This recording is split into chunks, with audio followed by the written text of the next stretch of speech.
जय हिंद साथियों, welcome to self study classes with Sumit Jain YouTube channel में आप सभी का स्वागत है।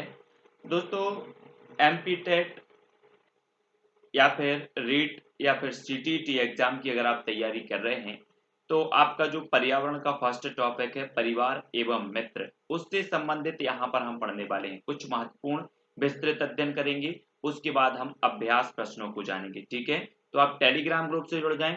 टेलीग्राम ग्रुप से जुड़ने के लिए आपको सर्च करना है, टेलीग्राम ऐप डाउनलोड करना है, उसमें सर्च कर लेना है IAS स्टडी ट्रिक और ज्वाइन हो जाना है। ठीक है, अगर कोई भी डाउट लगता है, आपको कोई भी प्रश्न है आपके मन में, तो आप इंस्टाग्राम में भी हमसे जुड़ सकते हैं। इंस्टाग्राम में जुड़ने के लिए आपको सर्च करना है Sumit Jain self study classes. Facebook में जुड़ने के लिए आपको सर्च करना है दोस्तों सुमित जैन। ठीक है, और ज्वाइन हो जाना है, और जो है वीडियो को लाइक करके सब्सक्राइब जरूर कर लेना है। चैनल को स्टार्ट करते हैं दोस्तों आज का ये वीडियो। व्यक्ति तथा समाज के जीवन में परिवार का स्थान अत्यंत महत्वपूर्ण है।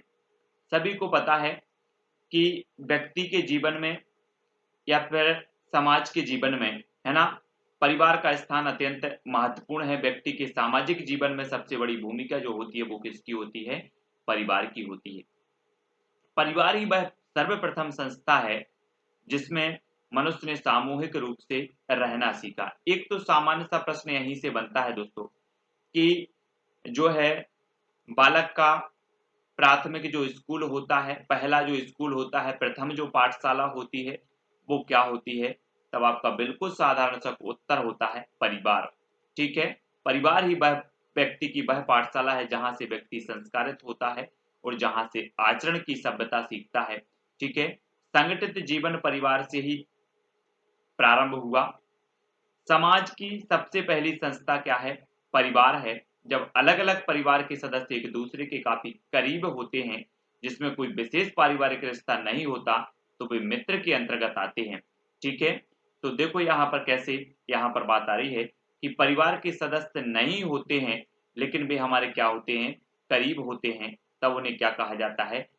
मित्र कहा जाता है। ठीक है, तो ये चीज आपको याद रखनी है परिवार के बारे में और मित्र के बारे में। परिवार का अर्थ एवं परिभाषा जानेंगे दोस्तों सबसे पहले हम, है ना। तो परिवार वह संस्था है जिसमें बालक का क्या होता है? जन्म होता है, विकास होता है और उसी में उसका अंत होता है। यंग एवं मैक ने कहा है कि परिवार प्राचीनतम एवं मौलिक मानव समूह है। इसका ढांचा समाज विशेष में भिन्न हो सकता है। ठीक है, आपको याद रख लेना है। आपसे अगर एक परिभाषा पूछी जाए कि परिवार प्राचीनतम एवं मौलिक मानव समूह है, ये परिभाषा किसने दी है? तब आपका साधारण सा क्वेश्चन होगा, उत्तर होगा यंग मैक ने। याद रख लेना है। इसका ढांचा समाज विशेष में भिन्न हो सकता है, परंतु केंद्रीय कार्य जैसे बच्चा का पालन करना, समाज की संस्कृति से परिचित कराना, सारांश रूप में उसका समाजीकरण करना परिवार के सामान्य कार्य हैं। ठीक है, परिवार की रचना पति पत्नी और बच्चों से होती है। इसके स्वरूप भिन्न समाजों में अलग अलग हैं, परंतु वे सभी रूप अपने सदस्यों को सामान्य घरेलू शिक्षा देते हैं, उनके गौण विकास में सहायता देते हैं। परिवार शिक्षा का अनौपचारिक साधन है। यहां से क्वेश्चन आपका बनेगा दोस्तों कि शिक्षा का अनौपचारिक, निम्न में से बताइए शिक्षा का अनौपचारिक साधन कौन सा है?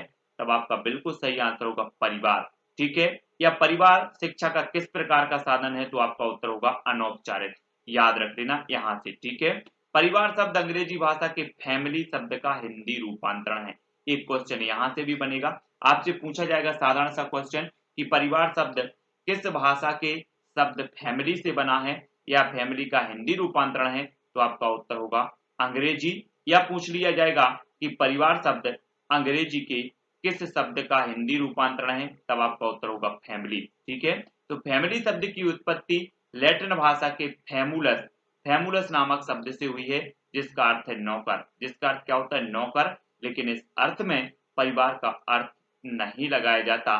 फैमुलस के विस्तृत अर्थ में परिवार समाज की ऐसी इकाई है जिसमें माता पिता, उनके विवाहित एवं अविवाहित बच्चे तथा सदस्य सम्मिलित रहते हैं और जो उत्तरदायित्व तथा स्नेह की भावना से परस्पर बंधे रहते हैं।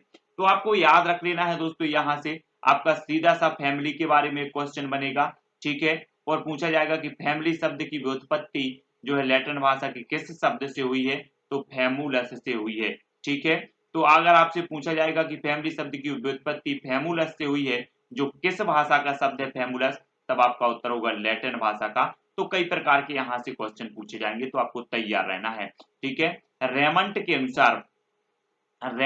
अनुसार दो बच्चे भले ही विद्यालय में पढ़ते हों, समान रूप से शिक्षकों से प्रभावित होते हों, समान अध्ययन करते हों, फिर भी अपने सामान्य ज्ञान, रुचियों, भाषण, व्यवहार, नैतिकता में अपने घरों के कारण जहां से वे आते हैं पूर्णतः भिन्न होते हैं। ये कथन आपको याद रख लेना है। ये अगर परिभाषा आपसे पूछी जाएगी कि दो बच्चे भले ही विद्यालय में पढ़ते हों, समान रूप से शिक्षकों से प्रभावित होते हों, समान अध्ययन करते हों, है ना, फिर भी अपने सामान्य ज्ञान, रुचियों, भाषण, व्यवहार और नैतिकता में अपने घरों के कारण जहां से भी आते हैं पूर्णतः भिन्न होते हैं, ये कथन किसका है?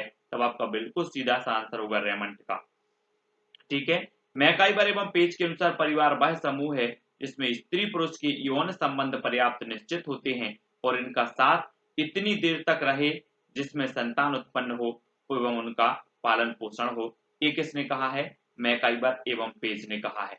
ठीक है, क्लियर के अनुसार देखो, क्लियर के अनुसार परिवार से तात्पर्य माता पिता और बच्चों के संबंधों की व्यवस्था से है। तो ये जो कथन है दोस्तों परिवार से संबंधित, वो आपको याद रख लेना है। परिवार से तात्पर्य माता पिता और बच्चों के संबंधों की व्यवस्था है।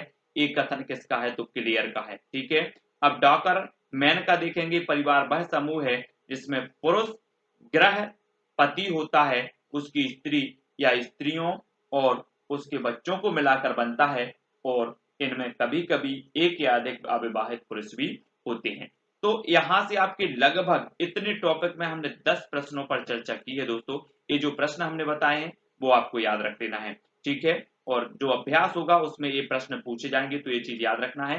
सभी लोग वीडियो को लाइक जरूर करेंगे, बहुत ही उपयोगी और स्पेशल ये टॉपिक होने वाला है दोस्तों आपको। अब हमें पढ़ना है परिवार के कार्य, कि परिवार के जो कार्य हैं वो कौन कौन से कार्य हैं। ठीक है, यहाँ पर देखते हैं। मैकाइवर ने परिवार के कार्यों को 2 भागों में विभाजित किया है। अगर आपसे पूछा जाए कि मैकाइवर ने परिवार के कार्यों को कितने भागों में विभाजित किया है, तब आपका उत्तर होगा 2 भागों में। ठीक है, आवश्यक और अनावश्यक। परिवार के आवश्यक कार्यों में घर के विभिन्न प्रावधानों को सम्मिलित किया जाता है, जबकि अनावश्यक कार्यों में मनोरंजन से संबंधित कार्यों को सम्मिलित किया जाता है। आर्थिक क्रियाकलाप, शैक्षणिक क्रियाकलाप तथा लैंगिक व प्रजनन की क्रियाकलाप परिवार के आवश्यक कार्यों में सम्मिलित किए जाते हैं।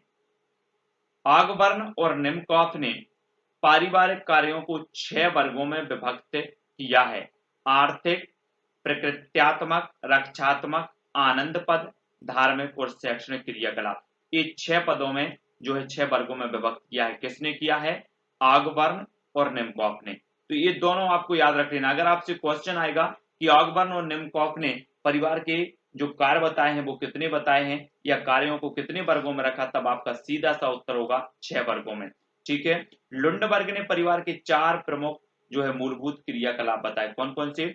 जिनमें प्रमुख रूप से प्राथमिक समूह का असंतोष, श्रमिकों का सहयोग व विभाजन, बच्चों की देखभाल और प्रशिक्षण तथा यौन व्यवहार और प्रजनन का जो है नियमन आदि सम्मिलित है। तो ये चीज आपको याद रखनी है, जो मैं आपको बताता जा रहा हूं जो क्वेश्चन, वो आप नोट कर सकते हैं, तो नोट करते जाएं।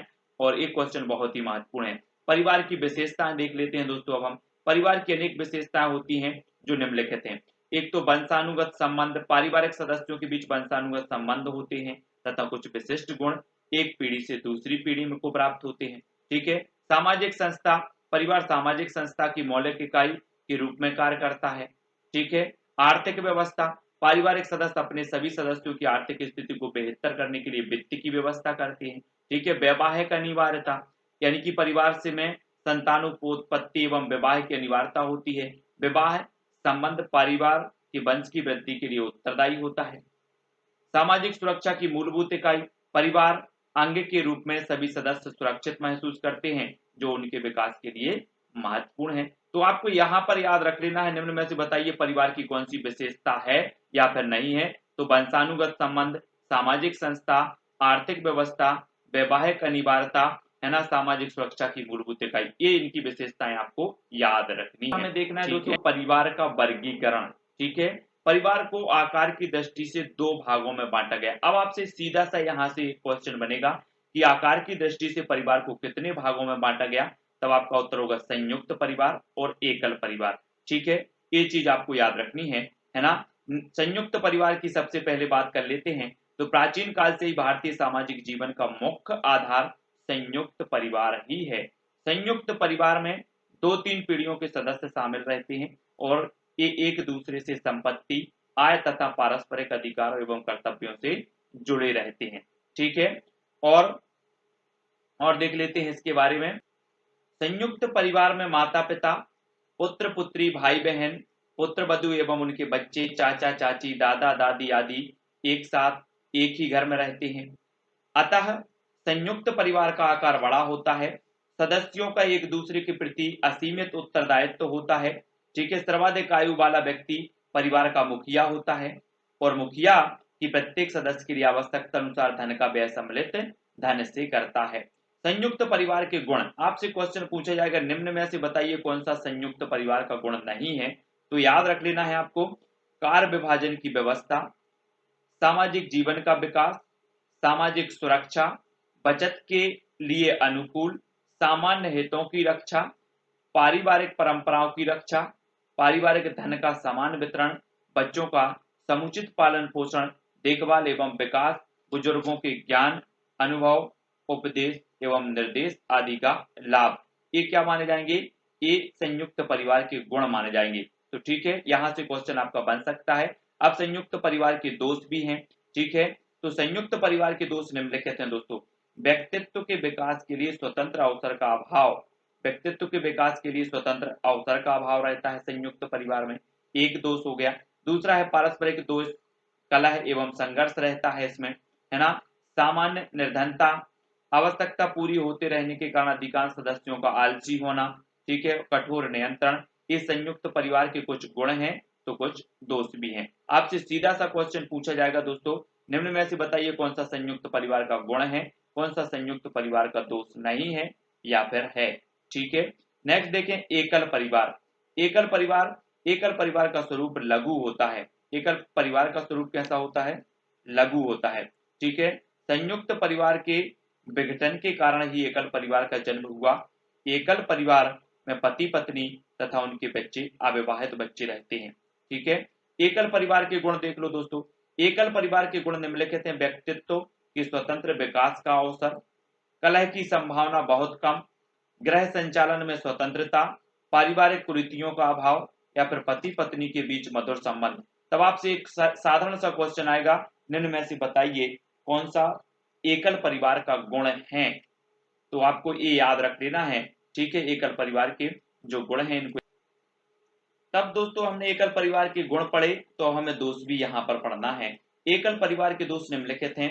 शिशुओं की देखभाल की समस्या, संकट के समय दयनीय स्थिति, स्वार्थ की भावना को बल, अपव्यय, उचित निर्देशन एवं परामर्श का अभाव, पति पत्नी के संबंध में कटुता बढ़ना, पारिवारिक जीवन का सुख मिटना। ये क्या होते हैं? एकल परिवार के कुछ दोष होते हैं। ठीक है, इनको याद रख लेना है। परिवार के अन्य प्रकार देखो, परिवार के अन्य प्रकार भी हैं। देखो, मातृ परिवार, मातृ स्थान परिवार, यह परिवार का वह प्रकार है जिसमें विवाह युगल स्त्री के परिवार के साथ निवास करते हैं। ठीक है, पितृ स्थान परिवार, यह परिवार का वह प्रकार है जिसमें विवाहित युगल पुरुष के परिवार के साथ निवास करते हैं। वैवाहिक परिवार, यह एकल परिवार का ही रूप है। इसे संतान बढ़ाने वाला परिवार भी कहा जाता है।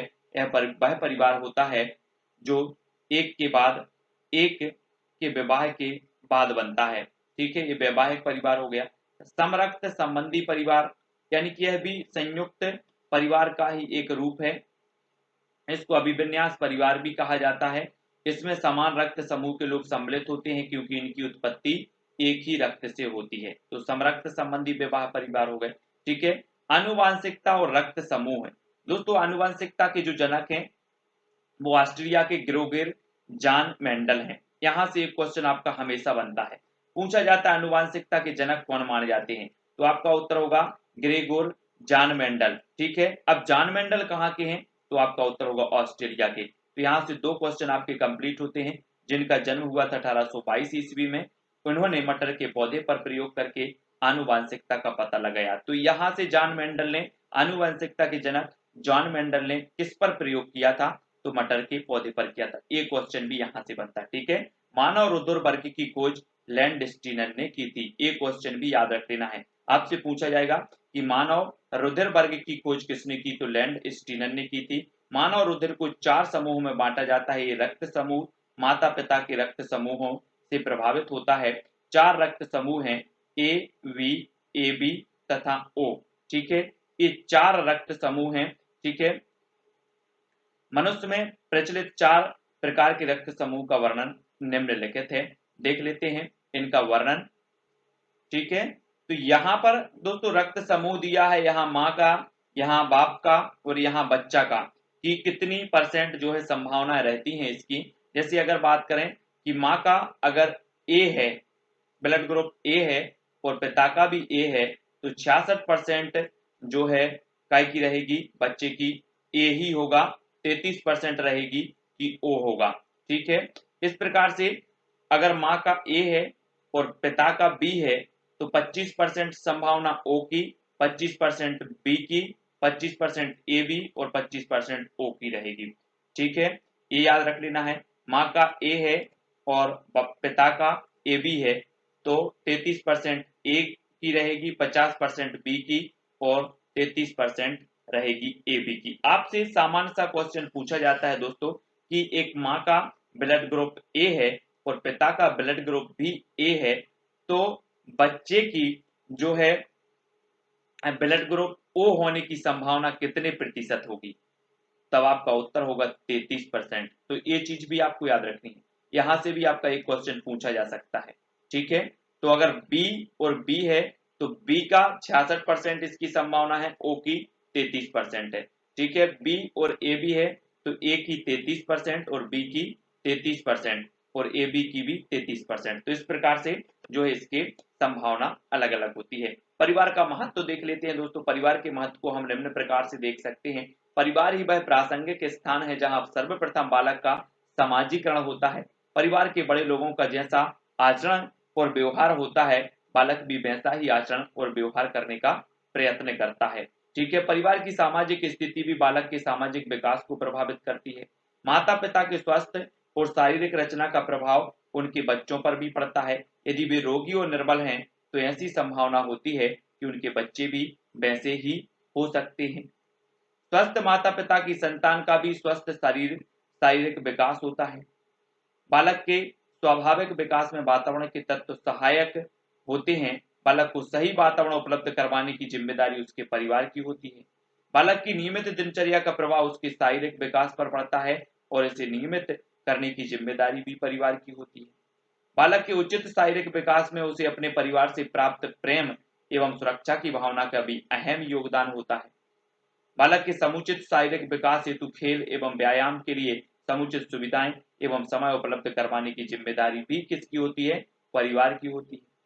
बालक की मानसिक क्षमता के विकास में उसके वंशानुक्रम का प्रमुख योगदान होता है जो उसके परिवार से प्राप्त होता है। मानसिक विकास में बालक के भाषा विकास का भी महत्वपूर्ण योगदान होता है जिसमें उसके परिवार की भूमिका सर्वाधिक अहम होती है। तो के कुछ ये महत्वपूर्ण तथ्य थे, इनके बारे में देखा। और भी देखते हैं बहुत ही महत्वपूर्ण परिवार जिसमें माता पिता के बीच संबंध अच्छे संबंध होते हैं, जिसमें वे अपने बच्चों की रुचियों और आवश्यकताओं को समझते हैं एवं जिसमें आनंद एवं स्वतंत्रता का वातावरण होता है। इसका सकारात्मक प्रभाव बालक के मानसिक विकास पर भी पड़ता है। काय का, परिवार के वातावरण का। अच्छी आर्थिक स्थिति वाले परिवार में ही बालक को पौष्टिक भोजन, सही शिक्षा का वातावरण, खेल एवं मनोरंजन के अवसर आदि उपलब्ध होते हैं। माता पिता की शिक्षा का भी बालक के मानसिक विकास पर प्रभाव पड़ता है। परिवार का महत्व विभिन्न विद्वानों के मतानुसार। रूसो का विचार था कि समाज बालक को दूषित करता है, वह बालक की शिक्षा की व्यवस्था अलग करना चाहता है। उसका विचार है कि सभ्यता से दूर पिता बालक को प्रकृति की गोद में शिक्षा दे। ये किसका विचार है, रूसो का विचार है। याद रख लेना, पूछा जाता है कि किसका विचार था कि सभ्यता से दूर पिता बालक को प्रकृति की गोद में शिक्षा दे, ये कथन किसका था, तब आपका बिल्कुल सीधा सा आंसर होगा रूसो महोदय का, ठीक है ना। और समाज बालक को दूषित करता है, ये किसका कथन था, तो रूसो का कथन था।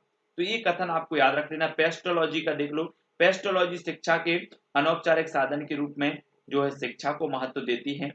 उनका मानना था कि घर शिक्षा का सर्वोत्तम साधन है और बालक का प्रथम विद्यालय जो है ठीक है क्या, घर। फ्रोबेल पर भी पेस्टोलॉजी का प्रभाव था। उसने बालक की शिक्षा में माता पिता का महत्व बताते हुए कहा है कि माताएं आदर्श अध्यापिकाएं हैं और घर द्वारा ही दी जाने वाली अनौपचारिक शिक्षा सबसे प्रभावशाली और स्वाभाविक है। ये किसने कहा? फ्रोबेल ने। ठीक है, घर में जो शिक्षा दी जाती है वो किस प्रकार की शिक्षा होती है? अनौपचारिक शिक्षा।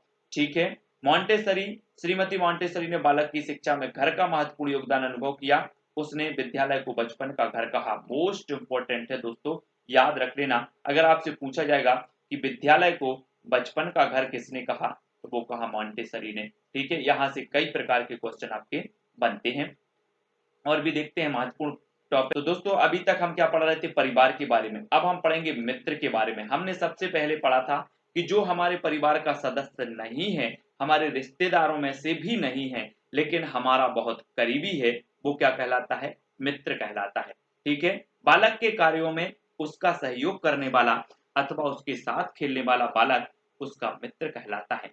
बालक के कार्यों में उसका सहयोग करने वाला, उसके साथ खेलने वाला बालक क्या कहलाता है? मित्र कहलाता है। यह आवश्यक नहीं कि समुदाय के सभी बालकों के साथ बालक के संबंध अच्छे हों। जिन बालकों के साथ बालक का संबंध अच्छा होता है एवं जिनके साथ वह रहना, कार्य करना एवं खेलना पसंद करता है, उन्हें हम उसका क्या कहते हैं? मित्र कहते हैं। ठीक है, मित्रता एक ऐसा रिश्ता है जो अन्य रिश्तों की भांति थोपा नहीं जा सकता। अपनी सुविधा एवं रुचि के अनुसार देख परख कर मित्र चुनने की स्वतंत्रता होती है। यह जो है एक ऐसा बंधन होता है जो लोगों के मन को जोड़ता है और इसी के आधार पर वे एक दूसरे के लिए कुछ भी करने को तैयार रहते हैं। मित्रों के बीच के आपसी संबंधों को क्या कहते हैं? मित्रता कहते हैं। ठीक है, याद रख लेना है। अब दोस्तों हम मित्रता का वर्गीकरण देखेंगे। अरस्तु ने मित्रता का वर्गीकरण 3 भागों में निम्नलिखित प्रकार से किया। सबसे पहले उपयोगिता की मित्रता, आनंद की मित्रता और अच्छी मित्रता। ये 3 भागों में विभाजित किया किसने? अरस्तु ने। किसको? मित्रता को। अगर आपसे क्वेश्चन पूछा जाएगा कि अरस्तु ने मित्रता को कितने भागों में वर्गीकृत किया, तब आपका उत्तर होगा 3 भागों में। उपयोगिता की मित्रता, आनंद की मित्रता और अच्छी मित्रता। ठीक है, उपयोगिता की मित्रता देखें तो इस प्रकार की मित्रता में मित्र वही होता है जिसकी मित्रता में अपना हित दिखाई देता है। वो क्या है? उपयोगिता की मित्रता। ठीक है, आनंद की मित्रता, इस प्रकार की मित्रता में मित्रों के बीच आपसी हित को लेकर सहमति होती है एवं जो अपनी आपसी खुशी मित्रों के बीच बांटते हैं, वो आनंद की मित्रता हो जाएगी। ठीक है, अच्छी मित्रता, इस प्रकार की मित्रता में दो मित्रों के बीच आपसी सम्मान का भाव होता है और वह एक दूसरे के साथ का आनंद लेते हैं। इसमें मित्रता हित पूर्ति व आनंद के लिए नहीं होती, तो ये क्या है? अच्छी मित्रता होती है। ठीक है, अगर आपसे पूछा जाए, एक क्वेश्चन पूछ लिया जाए कि इस प्रकार की मित्रता जिसमें दो मित्रों के बीच अच्छे सम्मान का भाव हो और जो है किसी भी प्रकार की स्वार्थ पूर्ति का उद्देश्य ना हो, वो किस प्रकार की मित्रता होगी? है ना, तो आपके सामने ऑप्शन होंगे। उपयोगिता की मित्रता, आनंद की मित्रता, अच्छी मित्रता, इनमें से कोई नहीं। तब आपका बिल्कुल सीधा आंसर होगा कि जहां पर स्वार्थ पूर्ति की भावना ना हो, है ना, जहां पर सम्मान की भावना हो, वो अच्छी मित्रता कहलाती है। ठीक है, मित्रता का महत्व देख लेते हैं दोस्तों। मित्रता का क्या मित्र व मित्रता का महत्व बच्चों के सर्वांगीण विकास में सहायक सिद्ध होता है। इस प्रकार से मित्रता के कुछ महत्व निम्नलिखित हैं। एक मित्र बालक के खेलकूद व अन्य कार्यों को संपन्न करने में सहायक होता है। एक अच्छा मित्र बालक को कुसंगति से बचाने की कोशिश करता है। एक अच्छा मित्र ही सामाजिक आदर्शों एवं मूल्यों को सिखाता है। अच्छा मित्र बच्चों को पाशविक प्रवृत्ति अपनाने से बचाता है। बच्चों के मानसिक विकास में भी मित्रता व मित्र की भूमिका महत्वपूर्ण होती है। ठीक है, संबंध के बारे में देखेंगे दोस्तों। अब संबंध, ठीक है, संबंध वह बुनियादी होती है जिसमें दो अथवा दो से अधिक लोग खून या विवाह और भावनाओं के आधार पर एक दूसरे से क्या होते हैं? जुड़े होते हैं। उसे क्या कहते हैं? संबंध कहते हैं। बालक परिवार में सदस्यों एवं रिश्तेदारों से प्रत्यक्ष और परोक्ष रूप से आदर्शों, मूल्यों, रीति रिवाजों एवं विश्वासों आदि को धीरे धीरे सीखता है। बालक के सभी संबंधियों का उनके व्यक्तित्व के विकास पर प्रभाव पड़ता है, किंतु परिवार के प्रमुख सदस्यों का उस पर गहरा प्रभाव पड़ता है। जैसे बालक बड़ा होता जाता है वैसे वैसे अपने माता पिता, भाई बहनों तथा परिवार के अन्य सदस्यों के संपर्क में आते हुए प्रेम, सहानुभूति, सहनशीलता तथा सहयोग आदि अनेक सामाजिक गुणों को आत्मसात करने लगता है। यह आवश्यक नहीं कि प्रत्येक बालक के परिवार में चाचा, चाची, बुआ, फूफा जैसे संबंधी जो है विद्यमान हो। कक्षा में मौजूद बच्चों की पारिवारिक विविधता से शिक्षक बालकों को इसके विषय में विभिन्न प्रकार की जानकारियां उपलब्ध करा सकते हैं। ठीक है, इसके बारे में देख सकते हैं। यहाँ पर हम देखेंगे संबंधों का वर्गीकरण। सामान्य रूप से संबंध को दो प्रकार के होते हैं दोस्तों। एक तो होता है वैवाहिक संबंध और एक होता है संरक्त संबंध। अगर आपसे पूछा जाए कि सामान्य रूप से जो संबंध होते हैं वो कितने प्रकार के होते हैं, तो दो प्रकार के होते हैं। कौन कौन से? वैवाहिक संबंध और संरक्त संबंध। ठीक है, सामान्य तौर पर इस प्रकार के संबंध विवाह के कारण उत्पन्न होते हैं, जैसे पति पत्नी, सास बहू आदि का जो संबंध है ये वैवाहिक संबंध कहलाते हैं। अगर आपसे पूछा जाएगा कि सास बहू का जो संबंध है ये किस प्रकार का संबंध होता है, ऑप्शन होगा वैवाहिक संबंध, समरक्त संबंध, दोनों या इनमें से कोई नहीं। तो सास बहू का जो संबंध होता है वो वैवाहिक संबंध होता है। ठीक है, समरक्त संबंध इस प्रकार के संबंध रक्त के आधार पर बनते हैं। समरक्त संबंध ऐसे संबंधों की सामाजिक स्वीकृति आवश्यक होती है, जबकि प्राणी शास्त्रीय संबंधों में स्वीकृति आवश्यक नहीं होती, जैसे माता पिता एवं पुत्र पुत्री के जो है बीच का संबंध। ठीक है, तो अगर आपसे पूछा जाए कि माता और पिता का जो संबंध है वो कौन सा संबंध कहलाएगा, तो आपका उत्तर होगा समरक्त संबंध। ठीक है, ये चीज याद रखनी है। कार्य एवं खेल के बारे में भी हमें देखना है दोस्तों। कार्य की जिम्मेदारी वयस्कों की होती है, तो वहीं खेल कूद बच्चों के लिए अनिवार्य होती है। क्या होते हैं? अनिवार्य होते हैं। बच्चे स्वयं को खेल कूद में व्यस्त रखते हैं, इस कार्य में इन्हें परिवार के सदस्यों से सहयोग प्राप्त होता है। बाल्यावस्था से ही बालक में रचनात्मक प्रवृत्तियां विकसित होने लगती हैं। ठीक है, अगर आपसे क्वेश्चन पूछा जाएगा कि बालक में रचनात्मक प्रवृत्तियां किस अवस्था से विकसित होने लगती हैं, तब आपका सीधा सा आंसर होगा बाल्यावस्था। ठीक है, रचनात्मक खेल वे सक्रिय खेल हैं जिनसे बच्चे को कुछ नया करने की कल्पना शक्ति मिलती है। ठीक है, और वस्तुतः रचनात्मक खेल कल्पनात्मक खेलों से अत्यधिक समानता रखते हैं, क्योंकि रचनात्मकता कल्पना शक्ति द्वारा प्रभावित होती है। खेल खेल में बच्चे सहज रूप से सीखते हैं। बालकों को विभिन्न प्रकार के प्रयोगों एवं खेलों द्वारा सीखना अधिक आसान हो जाता है, इससे पाठ भी रुचिकर हो जाता है। आरंभ में वस्तुओं को एक के ऊपर एक लगाना, ब्लॉक जोड़कर आकृतियां बनाना आदि रचनात्मक खेल बालकों द्वारा खेले जाते हैं। ठीक है, प्रोजेक्ट विधि, किंडरगार्टन विधि, मॉन्टेसरी विधि, डाल्टन विधि, ह्यूरिस्टिक विधि, बेसिक शिक्षा इत्यादि खेलकूद एवं सामान्य क्रियाकलापों द्वारा बच्चों को शिक्षा देने की कुछ प्रमुख विधियां हैं। ठीक है, याद रख लेना। खेल का बालकों के विकास में योगदान, खेल का बालकों के विकास में किस प्रकार का योगदान है? देखो, खेल कूद से बच्चों का शारीरिक व मानसिक विकास होता है, इसलिए इसके महत्व को हम निम्न रूप में देख सकते हैं। यह बच्चों की शारीरिक, सामाजिक एवं ज्ञानात्मक क्षमता के विकास में सहायक होता है। इससे बच्चे स्फूर्तिवान बने रहते हैं और साथ ही नियमित रूप से विभिन्न क्रियाकलाप करते हैं। ठीक है, इससे शरीर की मांसपेशियां एवं हड्डियां मजबूत होती हैं, रक्त का संचार सुचारू रूप से होता है, पाचन क्रिया सुदृढ़ होती है, शरीर को अतिरिक्त ऑक्सीजन मिलती है और फेफड़े मजबूत होते हैं। खेल कूद के दौरान शारीरिक अंगों के सक्रिय रहने के कारण शरीर की रोग प्रतिरोधक क्षमता बढ़ती है। खेल कूद बच्चों के मानसिक विकास को तीव्रता प्रदान करता है। खेल कूद भावात्मक रूप से कमजोर बच्चों के लिए थेरेपी का कार्य करता है, जिससे वह सामाजिक परिवेश में समायोजित स्थापित कर लेते हैं। यह बच्चों को स्वयं निर्णय लेने में सक्षम बनाते हैं। खेल कूद बच्चों को शिक्षा में भी महत्वपूर्ण भूमिका निभाते हैं, इसलिए बालकों की शिक्षा में खेल कूद को उचित स्थान दिया जाता है। दोस्तों, अब हमें करना है अभ्यास प्रश्न। ठीक है, अभ्यास प्रश्न, कुछ जो प्रश्न हमने जो पढ़ा है उसके बारे में हम आपसे कुछ प्रश्न पूछ लेते हैं। आपको फटाफट से उत्तर बताना है और अपना परिवार और मित्र नामक जो टॉपिक है उसको क्लियर करना है। ठीक है, तब आपका जो पहला प्रश्न है दोस्तों, परिवार कितने प्रकार के होते हैं? परिवार कितने प्रकार के होते हैं? 1, 2, 3 या फिर 4? प्रश्न क्रमांक 1 का उत्तर बताना है आपको, परिवार कितने प्रकार के होते हैं। तो आपने पढ़ा है कि आकार के आधार पर जो परिवार होते हैं वो कितने प्रकार के होते हैं? 2 प्रकार के, यानी कि जो 2 नंबर है वो बिल्कुल सही हो जाएगा। ठीक है, अगला है दोस्तों, जिस परिवार में दादा दादी, चाचा चाची, ताऊ ताई, बुआ, माँ बाप और बच्चे रहते हैं उसे क्या कहते हैं? प्रश्न क्रमांक 2 का आंसर एकल, संयुक्त, व्यापक या उपरोक्त में से कोई नहीं। प्रश्न क्रमांक 2 का उत्तर बताना है। तब आपका बिल्कुल जो सही आंसर हो जाएगा वो क्या हो जाएगा संयुक्त, यानी कि जो 2 नंबर है वो यहाँ पर राइट होगा। ठीक है, अगला क्वेश्चन देख लेते हैं। अगला जो अपना क्वेश्चन, एकल परिवार के अधिक प्रचलित होने के क्या कारण है? क्या कारण है? जनसंख्या, महंगाई, कलह की संभावना या फिर सभी। प्रश्न क्रमांक 3 का उत्तर बताना है। एकल परिवार के अधिक प्रचलित होने के कारण क्या है? तो आपका बिल्कुल सही आंसर होगा ए सभी, यानी कि जो 4 नंबर है वो बिल्कुल सही होगा।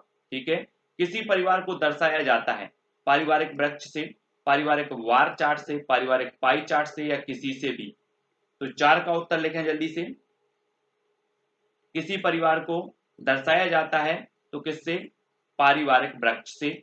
1 नंबर आपका यहाँ पर बिल्कुल सही हो जाएगा। ठीक है, अगला क्वेश्चन है दोस्तों, परिवार की परिकल्पना के पीछे आधारभूत तथ्य है तो कौन सा है? मानव का सामाजिक प्राणी होना, मानव का अकेला होना, कार्य करने में परेशानी होना या उत्तरदायित्वों के निर्वाह की भावना। प्रश्न क्रमांक 5 का उत्तर बताना है कि परिवार की परिकल्पना के पीछे आधारभूत तथ्य क्या है? तब आपका बिल्कुल सही आंसर होगा मानव का सामाजिक प्राणी होना, यानी कि जो 1 नंबर है वो सही हो जाएगा। ठीक है, छोटे बच्चों के समाजीकरण में खेलों द्वारा जो लाभ मिलता है वह क्या है? बालक की क्रियाओं का अन्य बालकों की तुलना में मूल्यांकन हो जाता है, बालक सामाजिक प्रत्याशाओं के अनुकूल समायोजन सीख लेता है, बालक शारीरिक रूप से विश्राम पा लेता है या बालक के शारीरिक एवं गामक विकासों को बढ़ावा मिलता है। तो छोटे बच्चों के समाजीकरण में खेलों द्वारा जो लाभ मिलता है वह कौन सा है? प्रश्न क्रमांक 6। और आपका बिल्कुल सही आंसर क्या हो जाएगा? विकल्प नंबर 2, यानी कि बालक सामाजिक प्रत्याशाओं के अनुकूल समायोजन सीख लेता है। 2 नंबर आपका यहाँ पर सही होगा। संयुक्त परिवारों में आश्रित व्यक्तियों की देखभाल में कोई परेशानी नहीं होती। आश्रितों में शामिल हैं वृद्ध, अस्वस्थ व्यक्ति, बच्चे या फिर सभी। 7 का उत्तर बताना है हमें। तब आपका बिल्कुल सही आंसर होगा सभी। 4 नंबर ए आश्रित व्यक्ति हैं, ये दूसरे पर आश्रित है, वृद्ध भी हैं, बच्चे भी, अस्वस्थ व्यक्ति भी हैं। ठीक है, निम्न में से कौन सा कथन सत्य है? सभी परिवारों के नियम एक जैसे होते हैं, माँ बाप से बच्चों में गुणों के स्थानांतरण को अनुवांशिकता कहते हैं, एक परिवार के सदस्यों की संख्या कभी घट बढ़ नहीं सकती, बच्चा स्कूल में सब कुछ सीखता है। तो कौन सा कथन सत्य है बताना। प्रश्न क्रमांक 8 का आंसर। तब आपका बिल्कुल सही आंसर होगा माँ बाप से बच्चों में गुणों के स्थानांतरण को अनुवांशिकता कहते हैं। 2 नंबर यहाँ पर बिल्कुल सही होगा। अगला है दोस्तों, समरक्त संबंध का उदाहरण किस प्रकार के परिवार में परिलक्षित होता है? समरक्त, एकल, संयुक्त, दोनों या इनमें से कोई नहीं। प्रश्न क्रमांक 9। अभी हमने पढ़े हैं वैवाहिक संबंध और समरक्त संबंध, तो प्रश्न क्रमांक 9 का जो आपका राइट आंसर होगा वो क्या होगा?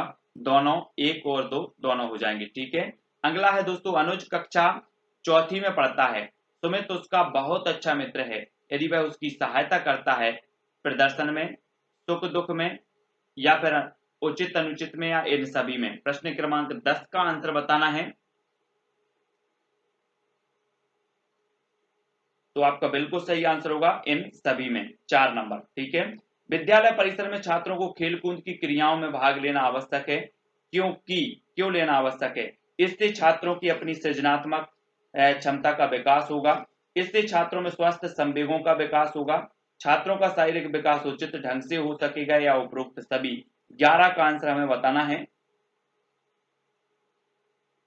तब आपका बिल्कुल सही आंसर होगा उपरोक्त सभी, 4 नंबर। ठीक है, परिवार से क्या आशय है? प्रश्न क्रमांक 12। परिवार एक संस्था है, इसमें बालक का जन्म होता है, इसमें बालक का विकास होता है। 1 और 2, 1 और 3, 2 और 3 या फिर ए सभी। तो प्रश्न क्रमांक 12 का उत्तर हमें बताना है। तो बिल्कुल आपका सही हो जाएगा 4 नंबर ए सभी। परिवार एक संस्था है, बिल्कुल सही। इसमें बालक का जन्म होता है, बिल्कुल सही। इसमें बालक का विकास होता है, बिल्कुल सही। यानी कि जो विकल्प नंबर आपका 4 है वो यहाँ पर बिल्कुल सही हो जाएगा। ठीक है, देख लेते हैं अगला प्रश्न। अगला जो प्रश्न है दोस्तों अपना, कि मैकाइवर के अनुसार परिवार के कार्यों में क्या शामिल है? परिवार के कार्यों में देखना, हमने जो कार्य पढ़े हैं वो क्या शामिल है? घर के विभिन्न प्रावधान, आर्थिक क्रियाकलाप, शैक्षणिक क्रियाकलाप, लैंगिक व प्रजनन के क्रियाकलाप। तो परिवार के कार्यों में क्या क्या क्या शामिल है? प्रश्न क्रमांक 13 का उत्तर बताना है। तो सभी को पता है, प्रश्न उत्तर हो जाएगा 4, यानी कि घर के विभिन्न प्रावधान भी शामिल हैं, आर्थिक क्रियाकलाप भी है, ठीक है, शैक्षणिक क्रियाकलाप, लैंगिक व प्रजनन क्रियाकलाप। 4 नंबर आपका सही हो जाएगा। निम्नलिखित कथनों पर विचार करना है। पारिवारिक सदस्यों के बीच वंशानुगत संबंध होते हैं। वैवाहिक संबंध परिवार के वंश की वृद्धि के लिए उत्तरदायी होता है। तो प्रश्न क्रमांक 14 का आंसर क्या होगा? उत्तर हो जाएगा दोस्तों विकल्प नंबर 3, 1 और 2 दोनों दोनों सही हो जाएंगे। ठीक है, नेक्स्ट है, निम्नलिखित पर विचार करना है। वंशानुगत संबंध, सामाजिक संस्था, वैवाहिक अनिवार्यता, उपरोक्त में से कौन सा परिवार की विशेषता के अंतर्गत शामिल है? तो कौन सा है परिवार की विशेषता के अंतर्गत? प्रश्न क्रमांक 15 का उत्तर बताना है। तो आपको पता होगा चारों, यानी कि जी नंबर आपका सही होगा। वंशानुगत संबंध, सामाजिक संस्था और वैवाहिक अनिवार्यता, ये सभी हैं। ठीक है, तो दोस्तों यहाँ पर हमने परिवार और मित्र को पढ़ा, पहले विस्तृत अध्ययन किया, फिर उसके बाद अभ्यास किया, जो कि जो भी हमने पढ़ा उसी के आधार पर प्रश्न आपसे पूछे गए। ये वीडियो आपको कैसा लगा दोस्तों, कमेंट के माध्यम से जरूर बताएं। वीडियो को लाइक भी करना है, वीडियो को शेयर भी करना है। एक एक टॉपिक पर, एक एक प्रश्नों पर चर्चा की है हमने। ठीक है, सभी लोग वीडियो को लाइक करेंगे। और इंस्टाग्राम में जुड़ने के लिए आपको इंस्टाग्राम में सर्च करना है Sumit Jain self study classes. ठीक है, फेसबुक में जुड़ने के लिए सर्च करना है SUMIT सुमित जैन। ठीक है, और टेलीग्राम में जुड़ने के लिए आपको सर्च करना है IAS स्टडी ट्रिक और ज्वाइन हो जाना है। तो वीडियो को लाइक करें दोस्तों, अपने मित्रों तक शेयर करें। ठीक है, आज के वीडियो के लिए बस इतना ही। जय हिंद।